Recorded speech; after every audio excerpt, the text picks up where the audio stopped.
강혜신의 오늘의 미국.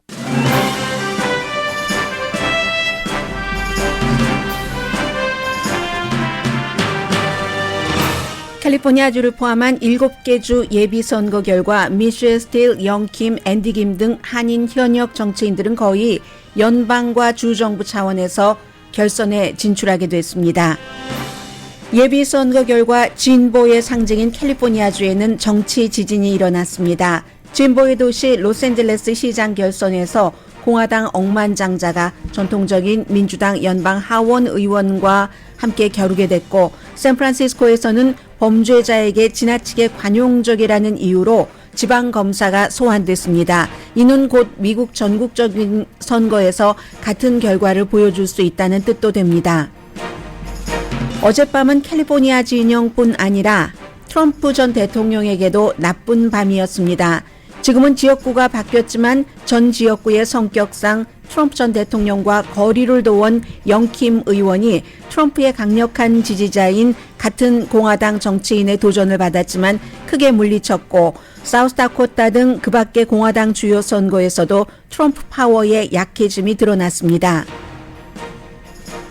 미국 경제는 2024년 침체될 것이며 침체의 강도는 약하다 하더라도 정치 분열 등으로 미국의 장기적인 무역이나 방향에 큰 영향을 미칠 수 있다고 이코노미스트가 보도했습니다. 바이든 대통령은 부통령에 이어 미주 정상회의에 참석해 라틴 아메리카 다독이기를 하지만 예상대로 중국을 버리고 미국을 택하게 할 비법은 없어 보입니다. 세월호 침몰이 8년이 지난 지금 국가는 그 사태에서 벗어나고 있지만 250명 학생의 부모들은 아직도 비극으로 괴로워한다고 뉴욕타임스가 보도했습니다. 아들의 사망 신고를 하지 않고 휴대폰 비용을 내는 한 어머니는 텍사스 유발디 초등학교 학생 부모들의 심정을 이해한다고 말했습니다.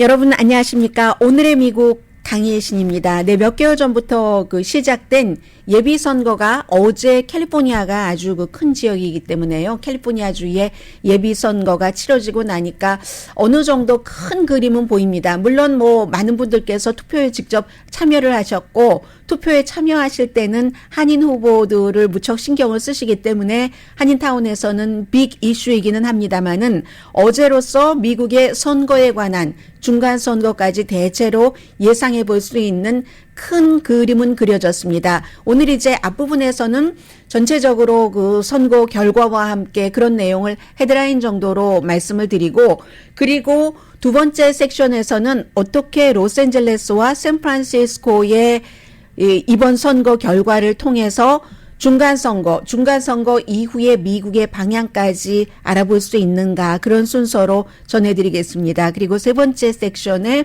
2024년 미국의 경기 침체, 네 번째에 이제 세월호. 저는 오늘 뉴욕타임스가 세월호 8년을 보도했길래 이상하다. 왜 저희는 늘 그 매체를 보니까 왜 이랬을까? 아마 4월 달에 맞춰서 취재를 했는데 그 당시에 뉴욕타임스가 이 긴 기사였거든요. 그것을 실을 수가 없어서 지금 실는가? 그리고 취재를 한 특파원이 굉장히 애정을 갖고 한 것이고, 이것 역시 한국의 지난 8년을 보여주는 것이기도 합니다.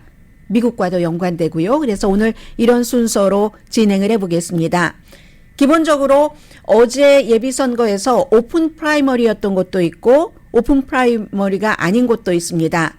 오픈 프라이머리 하면은 두 후보, 당을 가릴 것 없이 공화당, 민주당이라고 가리지 않죠. 그렇게 투표를 해서 더 많이 받은 사람 두 사람이 예비선거에 나갑니다. 그렇지만 이것은 이제 주지사 같은 경우는 또 해당되지, 50%가 넘으면 카운티나 LA시 선거 같은 경우는, 그런데 한 사람이 50% 넘으면 결선을 치를 필요가 없이 당선이 돼버립니다. 카운티와 시 선거에서는. 그러나 이 주지사는 지금 50%가 뭡니까? 캘리포니아 주지사가 현재 개표율 레이티스트로 한번 볼까요? 레이티스트로 주지사 개표는 꽤 됐던데요. 개표율이 49%, 50%된 결과 56.3%, 그리고 공화당 후보가 16.8%이기 때문에 50%가 넘었는데도 주지사는 결선을 치르거든요. 그리고 이제 LA 시장 같은 경우는 두 사람 다 예상했던 사람이 됐는데 50%가 넘지 않기 때문에 결선에 가야지 되는 거고, 다른 그 한인 후보들이 나온 선거도 마찬가지입니다. 그래서 이제 오픈 프라이머리를 하는 것은 미국의 24개 주가 하거든요. 캘리포니아를 포함해서 포함되지 않는 주를 말씀드리면 뉴욕이라든가, 또 다른 민주당의 연방 하원 의원이 있는 뉴저지주도 오픈 프라이머리가 아닙니다. 딱 그 민주당에서 제일 표를 많이 받은 사람, 공화당에서 제일 많이 받은 사람이 겨루게 됩니다. 오픈 프라이머리를 하는 이유는 사람들을 투표 참여율을 높이기 위해서 그렇습니다. 나는 꼭 공화당 저 사람도 공화당이라고 똑 해서 내가 공화당만 뽑는 것도 싫고 민주당도 싫은데 내가 나의 성향은 아닌데 이슈는 그러네 하면 굉장히 융통성이 있죠. 그렇게 될 경우 사람들이 투표에 많이 참여를 할 수 있기 때문에 오픈 프라이머리를 많이 채택을 합니다. 뭐 조지아주라든가 한국 분들 많이 살고 계시는 텍사스주도 오픈 프라이머리고, 유타 또 그 워싱턴 시애틀이 있는 그것도 오픈 프라이머리입니다. 그래서 이제 우선 한인 후보 가운데서 중요한 연방을 좀 말씀을 드리면 40지구에 출마한 영킴 의원, 원래는 굉장히 걱정을 했었잖아요. 같은 공화당 후보에 대해서, 그렉 라스 후보에 대해서. 그렇기 때문에 예비선거에서 광고료로 뭐 $100만 내고 했는데 막상 뚜껑을 열어보니까요, 민주당과 결선을 치르게 되고 걱정을 했었던 그 영킴 의원이 걱정을 했었던 라스 후보는 20%도 받지 못했던데요. 지금 그 최종적인 것 현재로서 보면은 55% 개표한 현재 아쉽 마우무드 민주당 후보가 39.8%, 그리고 영김 의원이 34.4%로 두 사람이 결선을 치르게 됩니다. 많이 받았네요. 또 새벽과 달라졌네요. 그렉 라스 공화당 후보는 24.5%를 받았거든요. 그러면 이렇게 볼 때 영김 의원이 두 번째이긴 하지만 그렉 라스가 떨어져 나갔기 때문에 그것까지 합치면 58, 거의 이제 또 다른 후보가 한 사람 더 있어서 60%는 민주당이 아닌 쪽에 가는 거거든요. 그럼 60% 정도. 그리고 민주당 혼자입니다. 혼자 후보가 39%로 지금은 1위지만 막상 결선에 가면은 공화당에 자신이 지지했었던 후보가 투표용지에 없기 때문에 영킴 의원에게 가는 경우가 많죠. 그래서 이 지역을 40지구를 안전으로 봅니다. 그리고는 이제 45지구를 보면은 미셸 스틸 의원은 밤에 제가 자기 전까지는 미셸 스틸 의원이 제이 첸 의원보다 뒤에 있었거든요. 한 20% 정도 개표했을 때도 현재 44% 개표율에서 미셸 스틸 의원이 49.3%, 제이 첸 후보가 점점 원래는 앞서갔다가 점점 이걸 미셸 스틸 의원이 줄이기 시작해서 41.2, 두 사람이 결선에 나가게 되는데 이미 8% 이상의 차이로 미셸 의원이 45지구에서 앞서가고 있습니다. 그리고 이제 한인타운 포함된 34지구, 데이빗 킴 후보가 지난번에도 지미 고메스 후보와 싸워서 뭐 그다지 많은 표 차이는 아니었어요. 한 6% 정도로 졌는데 지금 보면은 역시 마찬가지로 이 34지구는 그다지 가능성이 아주 높다고 보지 않기 때문에 전국적인 매체에서는 지금 다루지 않고 있고요. 자, 로스앤젤레스 타임즈를 한번 보겠습니다. 레이티스트를 한번 보죠. 시 의원 들어가고 시 전체적으로 보면은 어쨌든 그 데이빗 김 후보도 지미 고메스와 함께 결선에 진출하게 되거든요. 이 로스앤젤레스 타임즈가 지금 그쪽은 없고요. 수프리어 코트. 나중에 제가 다시 말씀드리겠습니다. 차이는 조금 납니다. 차이는 나지만 그래도 뭐 30% 이상으로 됐고 해서 나가고, 또 하나는 캘리포니아주가 아니지만 어제 뉴저지주에서 3지구에서 앤디 김, 현재 3선에 도전을 하고 있고 앤디 김 후보는 오픈 프라이머리가 아니기 때문에 민주당과 대결을 했거든요. 93%가 받았습니다. 그래서 11월 달에 공화당의 밥 힐리 후보와 결선을 치르게 됩니다. 조금 작은 캘리포니아 주 선거를 보면은 현재 뭐 3선을 했고 4선 하는 최석호 주 하원 의원 73지구죠. 선거구가 재조정돼서 이곳이 민주당에 조금 유리하게 돼 있습니다. 그래서 이제 그 두 번째로 뭐 사람이 여기는 두 사람밖에 없으니까는요. 해서 이 민주당 후보가 훨씬 많은 표로 지금 돼 있고요. 해서 결선은 어쨌든 치르게 되지만 최석호 의원은 조금 힘든 싸움이 될 것이 분명합니다. 주 선거에서 67지구 하원 의원 유수연 후보 공화당이죠. 역시 샤론 쿡 실바 이 현 의원과 함께 역시 현 의원이 46%, 유수연 후보가 40% 해서 결선 진출이 확정이 됐고요. 38지구는 애니조 후보가 민주당의 그 다른 후보가 50% 이상 받았기 때문에 여기는 끝났습니다. 그리고 이제 캘리포니아주에서 중요한 것은 이 내용은 LA 시장 선거와 함께 제가 광고 나간 뒤에 좀 말씀을 드리겠습니다. 그리고 이제 샌프란시스코나 하니까 정말 그렇게 독특한 사람을 그 지방 검사로 선출을 했었구나 하는 것을 느낄 수 있는 정도거든요. 그런데 그렇게 진보적인 샌프란시스코에서 그런 정도의 백그라운드를 갖고 있는 사람을 선출했다가 또 버려버린 소환 선거, 샌프란시스코의 그 지방 검사 소환 선거에 대해선 잠시 소환이 됩니다. 60% 이상 소환에 찬성하는 사람들이 나왔습니다. 로스앤젤레스 타임즈 LA 시장 선거에 대해서도 잠시 뒤에 말씀드리겠는데 지금 LA 시장 선거도 보면은요. 앞서가는 그 표 차이 자체는 공화당에 한 번도 정치를 해보지 않은 그 릭 카루소가 앞서갑니다. 35% 개표 현재 처음부터 지금까지 계속 앞서가는 그 이 정도의 지지율을 유지하고 있습니다. 42% 대 37%인데 그런데 이것도 지금 이렇게 딱 지켜보면은요.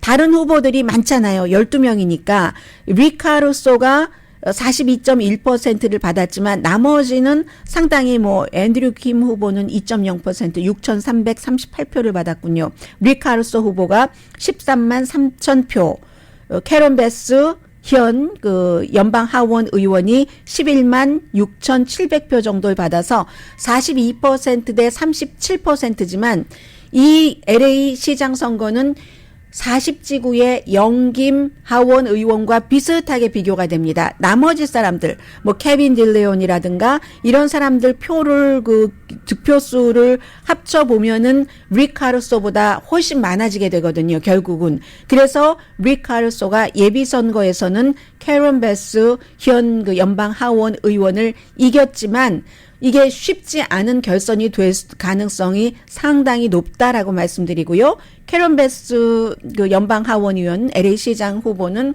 연방 하원 의원인데도 불구하고 본인의 그 지역구를 38지구를 내놨잖아요. LA가 보수 쪽으로 가는 것을 내가 볼 수가 없다 해서 내놨는데 지금 보수 쪽으로 많이 간 겁니다. 이게 이제 어떤 의미인지는 잠시 뒤에 말씀을 드리겠고요. 그리고는 또 하나는 트럼프 전 대통령의 영향력. 딱 한 가지를 보면은 영킴 의원이 트럼프 전 대통령과 지난번에 39지구였을 때는 지금은 이제 40지구지만 굉장히 멀리 했습니다. 거의 트럼프 전 대통령 이름 얘기하지 않고 미셸 스틸 의원과는 상당히 다른 행보를 보였습니다. 서로 정치 환경이 다르기 때문에 지역구도 다르기 때문에 그때의 지역구는 파란색 쪽으로 많이 갔었기 때문에 그런데 이번에 40지구는 공화당 색이 강하기 때문에 이번에 공화당 다른 후보가 나왔을 때 굉장히 힘들었는데 그랬었던 트럼프 전 대통령과 거리를 뒀었던 이 영킴 의원이 자리를 지켰다는 것 또 하나가 있습니다. 22지구에도 역시 그 데이빗 발라도라는 공화당 후보가 트럼프 전 대통령 탄핵에서 공화당 연방 하원 의원으로 탄핵에 찬성표를 던진 몇 명 안 되는 의원입니다.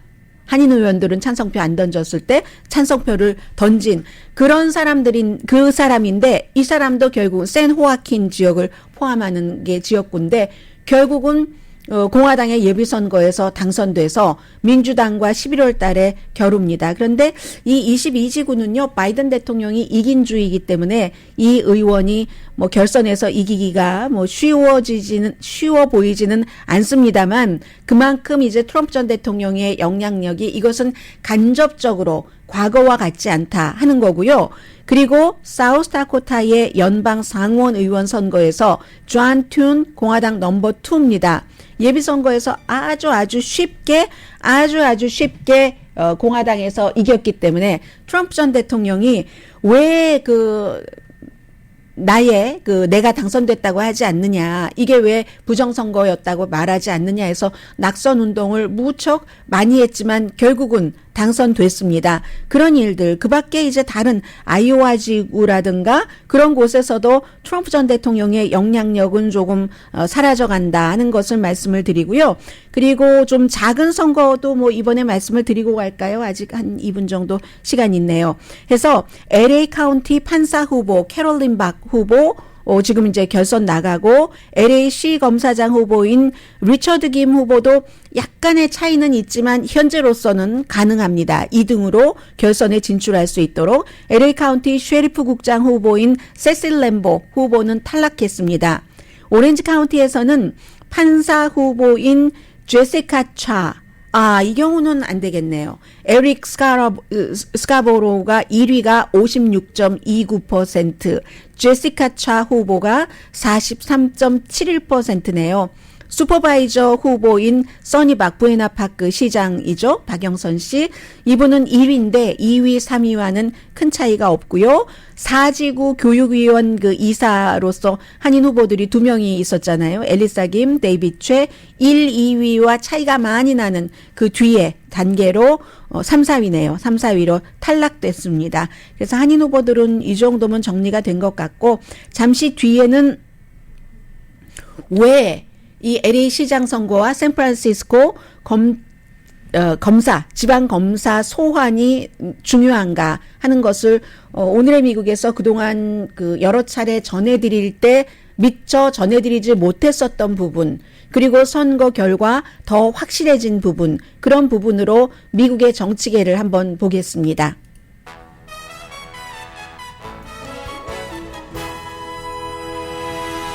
라디오 서울 방송 오늘의 미국 듣고 계십니다. 네, 이렇게 한번 선거가 치러질 때 평소에 그저 뉴스 속보에 급급해서 미국의 이 정치, 뭐 시장이면 시장 이런 시스템이 어떻게 돼 있는지, 또 그것이 모든 지역에서 똑같이 적용되는지 하는 것들을 전해드리지 못하는데 이런 때 전해드릴 수 있게 돼서 또 기쁩니다.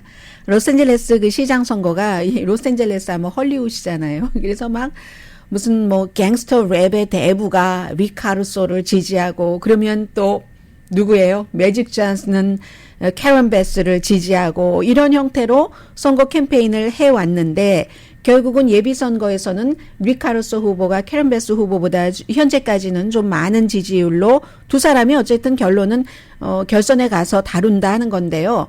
20세기 초에 이 도시의 지도자들이 적어도 도시는 로컬 정치니까 중앙 정치와 상관없이 당파성 전혀 없이 하자 해서 실제로 그런 것들이 많이 이루어지는 것처럼 해왔는데 어느 순간부터는 그렇게 되지 않는 겁니다. 그러니까 LA의 에릭 가세리 시장 같은 경우가 임기 제한이 있어서 못 나왔지만 뭐 바이든 대통령을 아무도 지지하지 않을 때, 후보였을 때 먼저 지지를 하는 그런 일이 있는 거잖아요. 민주당. 해서 바이든 대통령도 너무 고마우니까 아무도 지지하지 않을 때 본인을 알아준 사람이 얼마나 고맙습니까? 그러니까 이 사람을 어떻게든 여기 대사로 보내볼까 저기 대사로 보내볼까 하면은 LA 시청에서 있었던 여러 가지 문제 때문에 인준청문회에서 걸리고 또 인도 대사로 가나 이런 문제가 있는 거죠. 그만큼 정치화 된다는 겁니다. 시장도요, 다 똑같은 시장이 아닙니다. 뉴욕 시장이 훨씬 LA 시장보다 막강합니다. 마이클 블룸버그 전 뉴욕시장이 지금 이번에 예비선거에서 당선된 리카루소 후보처럼 돈 많이 가지고 본인의 이상을 실현한다고 뉴욕의 시장을 했었는데 LA는 뉴욕에 비해서는 그 시장의 파워를 나눕니다. LA는 LA 시의회가 따로 있죠. LA 카운티 슈퍼바이저가 있죠. 이렇게 나누니까 권력이 분산돼서 부패가 조금 덜할지는 모르지만 일을 할 때 효율성 있게 안 되는 겁니다. 집약적으로 안 되고 어떻게 하려고 하면 여기서 반대해, 여기서 막어, 뭐 제안은 너무 많이 나오고 여러 군데로 권력이 분산돼 있기 때문에 그게 지금 로스앤젤레스의 형편이고요. 전국에 노숙자가 있다면 11%가 로스앤젤레스 카운티에 있습니다. 특히 이제 뭐 로스앤젤레스 시에 많겠죠. 6만 6천 명 정도인데 그래서 2016년도에 이 노숙자 문제를 어떻게 해결하느냐 해서 세금까지 올렸었잖아요. 그때 올린 세금으로 12억 달러 채권을 발행을 해서 원래는 10,000채 정도는 지금 지었어야지 되거든요. 그런데 10,000채가 뭡니까? 1,500채 정도가 지어졌을 뿐입니다. 그래서 이 홈리스나 범죄나 이런 것들을 내가 지어놓은 쇼핑몰처럼 아주 좋은 집들처럼 로스앤젤레스를 아름답고 깨끗하고 코지한 곳으로 만들겠어 하는 리카루소의 선거 캠페인이 많은 사람들에게 물론 그 TV 광고도 어마어마하게 했지만 많은 사람들에게 어필을 했다는 겁니다. 실제로 뭐 사망자는 2021년도에 LA시에서 400명이 숨졌는데 2006년 이후에는 가장 많지만 1990년대에 비하면 또 작은 거거든요. 그런데도 불구하고 1992년도에는 뭐 라드니 킹 그 사건이 있었기 때문에 도시가 굉장히 거칠었었지만요. 그렇게 거친 것을 거치고 나면 사람들은 좀 바꿔보나? 지금 현재의 블루, 이 민주 뭐 이쪽에서 하면서 그때 리처드 리어든 억만장자를 시장으로 선택을 했었습니다. 그리고 그 리처드 리어드는 지금 그 리카루소를 공식 지지했죠. 캐런 베스의 경우는 사실은 에릭 가세리가 오랜 동안 뭐 이런 무슨 그 이번에 오픈 프라이머리 시행 이런 것과 관련해서 다른 시장보다 조금 임기가 길어졌는데 그렇게 되면 그 임기가 길어졌던 그 사람 내에서 해결하지 못했던 비난을 에릭 가세리가 받아 마땅할 것 같은데 그런데 캐런 베스 후보도 38지구 이쪽 뭐 지역구고 하니까 결국은 그 모든 비난을 범죄에 대해서 홈리스에 대해서 왜 이렇게 민주당이 했는데 못했어? 하는 것을 캐런 베스가 사실은 그 비난을 받게 된다는 거죠. 불만 표출을 그렇게 한다는 거죠. 그래서 이번에 이 선거는 11월 달 본선거의 에피타이저 정도라고 할까요? 다른 대도시에서도 요즘 굉장히 총은 많아지고 당연히 범죄도 많아지고 범죄의 강도는 점점 심해지고 이런 것에 대해서 로스앤젤레스와 마찬가지 영향이 나올 수 있다는 겁니다. 그래서 앞서 계산을 해드린 것처럼 리카루소가 캐런 베스 후보보다 몇 퍼센트 많은 지지율을 받았다고는 하나 다른 사람들 거 합치면 또 결선에서는 어떻게 될지 모른다라고 전해드렸습니다. 설령 리카루소 후보가 11월 달에 결선에서 진다 하더라도 범죄와 홈리스가 너무 많은 도시에서는 민주당의 진보의 가치가 그 공공안전과 통하는가? 공공안전과 통하는가? 이게 이제 의문점이라는 겁니다. 정말 좌파의 보루라고 표현할 수 있잖아요. 로스앤젤레스가. 거기서 지금은 뭐 당을 선거에 나오기 위해서 민주당으로 바꿨습니다만은 공화당의 아주 그 공화당인 그런 그 사람을 시장으로 선택한다는 이게 로스앤젤레스에서만 문제가 아니라는 거고 샌프란시스코는 두 번째 보여줬습니다. 지난번에는 교육위원 선거에서 뭐 코비드 19 때에 왜 그렇게 문을 많이 닫느냐 그리고 교육위원들이 무슨 예전에 그 노예제 때 뭐 노예를 부렸었던 그런 사람들의 이름을 딴 학교를 다 없애야지 된다고 하면서 말이 되느냐 그리고 매그넷 스쿨은 무슨 추첨은 무슨 추첨이야 공부 잘하면 공부 순서대로 가야지 하면서 교육위원 3명을 그야말로 퇴출시켰잖아요. 이번에는 이제 그 지방 검사를 2019년도에 당선이 돼서 2020년부터 일을 했는데 칠사부댕이라는 이 사람을 60% 이상 그 표차로 60%였던가요? 56%인가요? 아무튼 이제 그 소환 선거에 성공을 한 겁니다. 그런데 이 칠사부댕이라는 사람이 어떤 사람이냐면 검사가 되기 전에 샌프란시스코 지방 검사로 취임하기 전에 베네수엘라에 우고 차베스, 뭐 독재자이기도 하고, 우고 차베스의 어떤 뭐 전기 같은 거를 쓴다던가, 그리고 볼리비아 혁명 같은 걸 쓴 사람입니다. 이 사람들의 부모도, 이 지방 검사의 부모도 지금은 이제 사업, 그 날씨 관련 어떤 사이트를 운영하는 그런 사업을 하고 있지만, 전에 아주 무슨 범죄자를 무장 강도 사건을 저지른 그런 범죄자를 도주시키는 운전자 역할을 했거든요. 2명의 경찰관과 경비원을 살해한 혐의로 감옥에 수감되고 했었던 그런 사람을, 아무튼 그런 이 집안 자체가 굉장히 쉽게 말하면은 좌파라는 거죠. 좌파. 그래서 진보적인 공약을 했죠. 범죄자들을 좀 사법에 있어서 평등성을 그 안에 집어넣어서 뭐 함부로 기소하지 않고 하겠다, 뭐 이런 것들을 했습니다. 그러면 그가 그렇게 하겠다고 말하고 2019년도에 당선됐다면 왜 이제 와서 소환을 하느냐? 그 당시에도 그 정도의 진보, 그 정도의 좌파를 온 주민이 다 지지하진 않았지만 그냥 약간의 차이로 당선이 됐습니다. 여기서는 전국적인 것과 비교를 할 수 있다고 보였는데, 지난번에 대통령 선거에 나갈 때 아주 말하자면 좌파, 버니 샌더스 절대 안 돼, 엘리자베스 워렌 절대 안 돼. 그렇기 때문에 조금 카리스마가 없어 보이긴 하지만 바이든이라는 온건한 사람, 중도 사람을 우리가 선택해야 돼 하고 지금 선택한 거잖아요. 샌프란시스코 지방 검사도 이제는 안 되겠네 해보니까 조금 중간으로 가야지 되겠다, 이런 생각을 한다는 겁니다. 그래서 실제로 이 사람이 지방 검사로 있을 때 기소 건수가 굉장히 줄어들었어요. 심지어 가석방된 한 중범죄자, 차를 훔치고 술에 취해서 운전하고 길을 건너던 그 2명의 젊은 여성을 숨지게 했는데, 그리고 뭐 그 전에 몇 번이나 체포되고 했었는데도 이 지방 검찰청에서 기소하는 것을 거부했다는 겁니다. 그랬더니 사람들이 더 이상 이런 혼돈에서 사는 거 싫다. 여기는 법과 질서라는 거죠.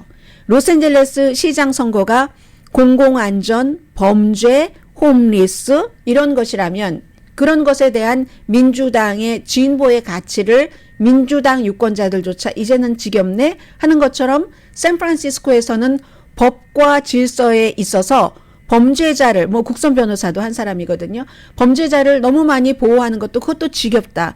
그러니까 지금 뭐 샌프란시스코에서 아침 11시에 나가서 12시까지 1시간 동안 어디를 걸어 다니려면 걸어 다닐 수가 없답니다. 한 20명 정도 마약을 파는 사람을 만나는데 거의 비슷한 옷을 입고 검은색 후드 뭐 이런 옷을 입고 별로 기소를 하지 않기 때문에 이런 일들이 많아진다는 겁니다. 그런 거. 그리고 그 사람들도 두려워하지도 않는다고 하거든요. 그렇기 때문에 결국은 이 부댕이라는 지방 검사가 이번에 소환이 되고 말았습니다. 해서 어쩌면 지금 민주당은 이 부댕 측에서는 마녀 사냥이다. 뭐 공화당이 이걸 이렇게 뭐 해석을 하고 뭐 이런 식으로 선전을 하고 해서 그렇다라고 얘기를 하는데, 유권자로서 여러분들은 어떻게 생각하십니까? 여러분들 뭐 집 앞에, 회사 앞에 홈리스 피플들이 많이 있고 뭐 마약을 파는 사람들이 많이 있고 이런 것은 민주당도 싫어합니다. 엄청 싫어해서 그런 것들을 보여주고 민주당 내부에서 온건한파와 좌파 간의 갈등이 막 생긴다는 거죠. 지금 한국의 더불어민주당에서도 갈등이 있고 뭐 국민의힘에서도 갈등이 있고 하잖아요. 그런 것들이 지금 미국의 로스앤젤레스와 샌프란시스코에서 민주당 내부에서 갈등이 있다는 겁니다. 그럼 로스앤젤레스와 샌프란시스코에서만 그럴까요? 아니죠. 필라델피아라든가 뉴욕이라든가 그런 곳에서는 다 마찬가지. 그래서 경찰 기금을 줄인다, 없앤다, 여기서 경찰 기금을 더 많이 늘린다라고 최근에 바뀌고 있다는 겁니다.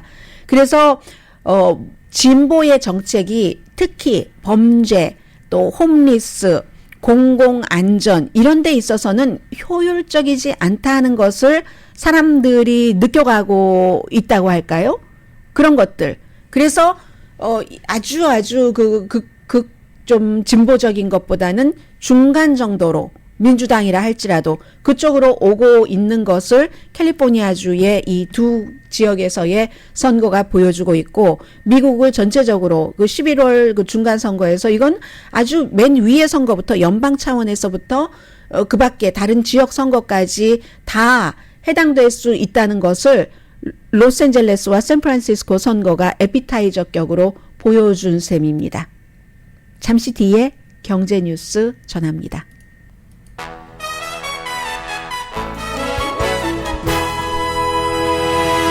라디오 서울 방송 오늘의 미국 듣고 계십니다. 바이든 대통령이 미주 정상회의에 참여한다는 얘기를 많이 전해드렸습니다.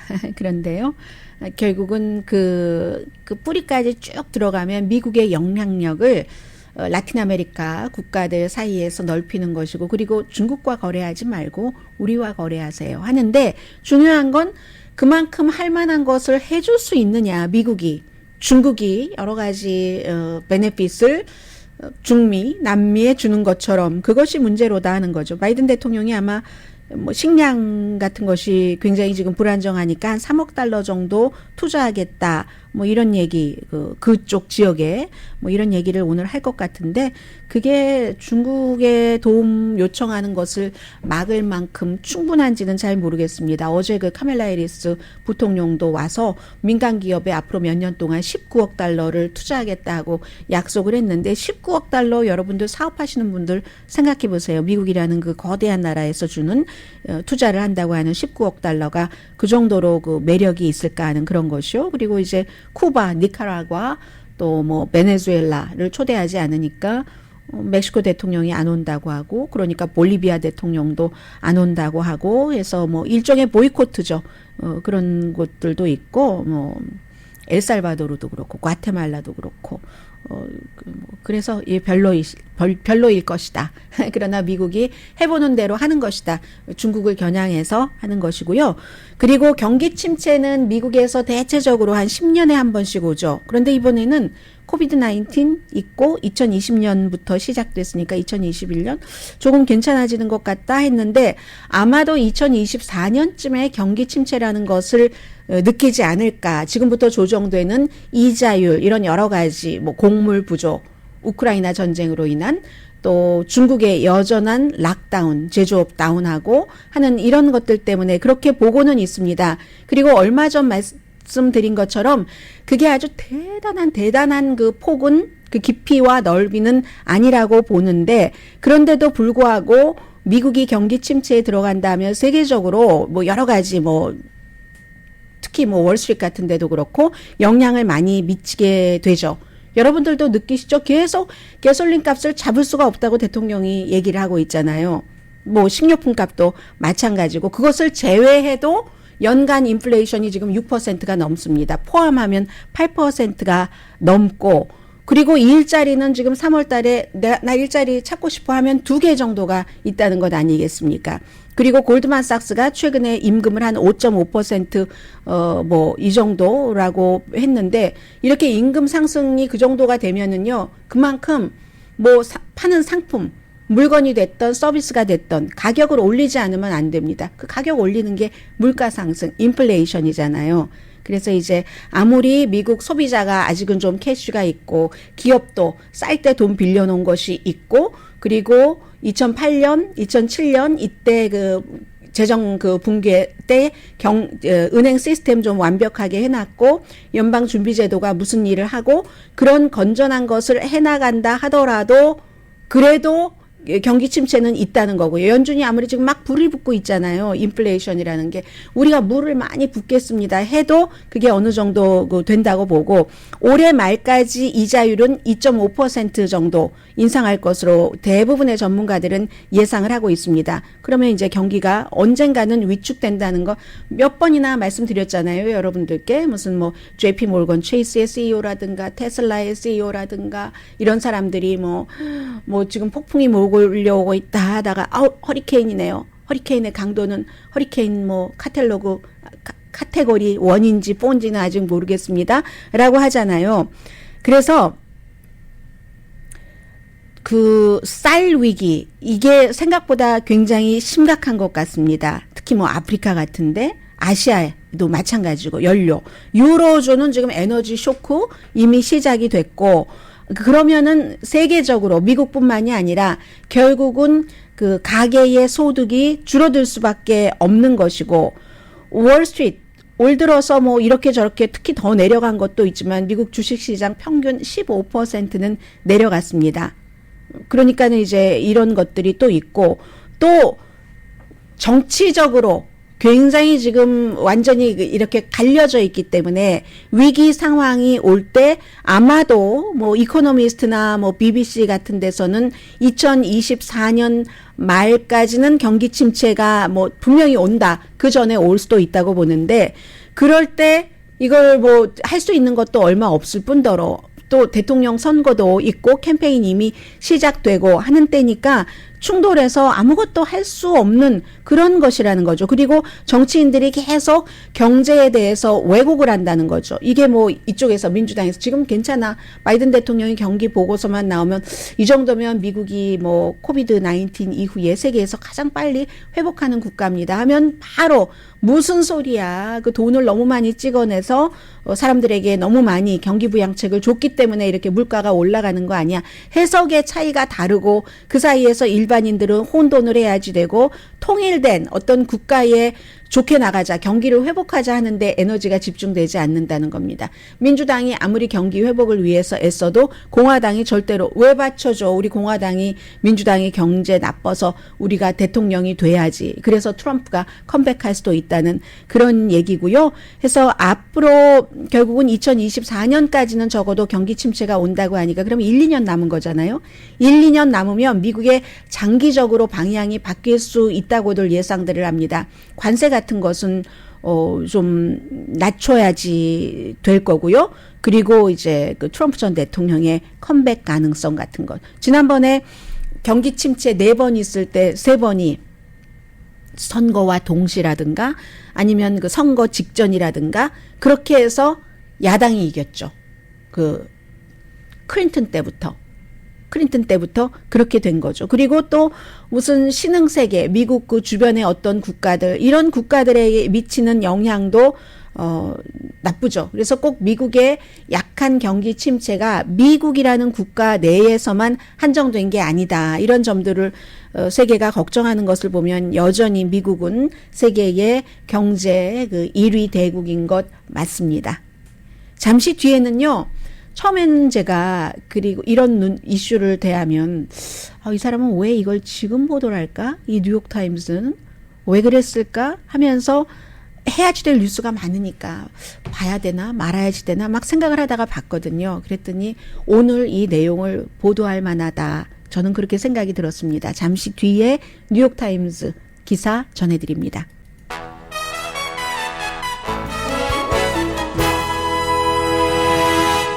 라디오 서울 방송 오늘의 미국 듣고 계십니다. 국가는 나아졌지만 부모님들의 슬픔 이건 아직도 계속되고 있습니다. 그리고 이걸 사람들이 잊어가는 것을 못 참아하는 그런 부모님들의 이유가 있겠죠. 세월호 8년 됐습니다. 4월 16일 250명 학생 11명 선생님 그리고 다른 분들도 숨진 그때였는데 이호진 씨 안산 단원고등학교 16살로 숨졌는데 뭐 부모님들의 그 스토리야 여러분들 정말 아실 겁니다. 그 뒤에 사람들이 분노로 뭉쳤고 국가가 분열됐고 그래서 어떤 아버지는 50년 친구인데 아니 시체 장사하냐? 자녀들 때문에 보상금 많이 받아내려고 그런다는 그런 막 하지 말아야지 될 공격 같은 것 하고 그래서 적어도 3명의 부모가 스스로 목숨을 끊고 이혼하신 부모님들도 많고 희생의 깊이를 그분들끼리는 알지만 많은 분들은 잘 알지 못하는 것 해서 단원고등학교 운동장이 내려다 보이는 곳에 황고래 모양의 기념관이 있는데 4.16 기념실도 있고 해서 부모님들은 우리 아이 이름이 거기 있으니까 그곳을 꼭 간다고 하고요. 그리고 텍사스의 그 유발대 같은 비극을 겪으면은 이게 멀리서 우리 일이지 남의 일이 아니지. 그런데 부모들은 슬픔을 견디는 것 이외에는 다른 방법이 없다고 얘기를 합니다. 어려운 땐 우는 것밖에는 할 수 있는 게 없어서 어느 부모님은 사망신고도 하지 않고 아이의 휴대폰 비용을 지금도 계속 내면서 그리우면 벽에를 얼굴을 묻고 이런 그런 또 아이가 정말 부모님들께 마지막으로 처음에는 혜경이 왔어요. 집에 가서 만나요 하다가 마지막 작별 인사하는 영상 같은 것들이 있죠. 탐욕과 태만에서 일어난 그 사고로 그리고 지금도 아직까지 눈가림 조사다. 특별하게 확 뭐 감옥에 갔다던가 이런 사람이 없기 때문에 해서 우리의 고통이 치유되지 않고 아무것도 변하지 않았다는 것을 사람들이 이해하지 못한다. 그 이후로 뭐 대통령 선거가 있었고 그런저런 일이 있지만